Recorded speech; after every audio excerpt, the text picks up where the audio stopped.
Howdy. Well, this is something else I found recently.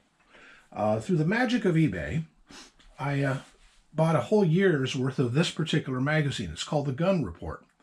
This is like a journal for the Florida, what do they call it? It's a club in Florida, that the official publication of the Florida Gun Collectors Association. And it's got a lot of advertisements for various older guns and some really interesting stuff in it. This is the January 1975 edition, and I'm just going to go through each of these. Just look at the covers. This is February. This is a Danish Hall rifle, and that looks like a Hall, all right. And Seward, the Man and His Gun. That's an interesting looking gun.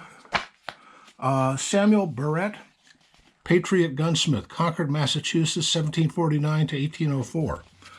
And that's a really cool looking flintlock, or cap lock.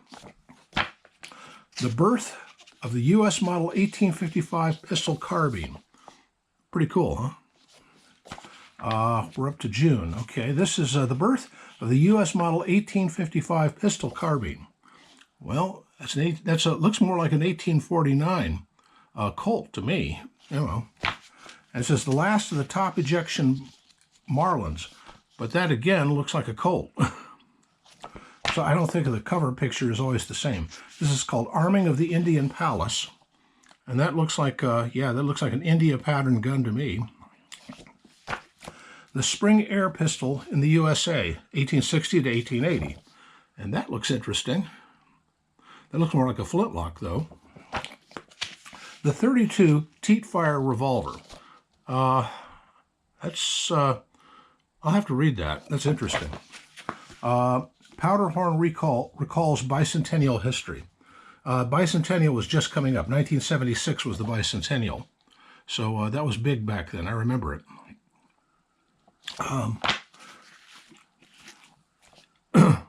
The Colt's revolving shotgun. And that's not a Colt shotgun. I don't know what that is. That is an interesting early pattern something. Anyway, let's see what that is. Cover picture. Opposite side of a pair of wheel lock Louis XIV pistols. So Louis XIV wheel locks. That's what those are. Anyway, the Gun Report. I've got it. I've got several other individual issues, but I just bought an entire year of it, and this is 48 years old. So. Pretty interesting. This, by the way, says it's a 50 caliber offhand percussion target rifle made by J.H. Harpollet of Charleston, South Carolina in 1855. See, it's got a double set trigger too. Interesting stuff. I'm going to be reading it for a while.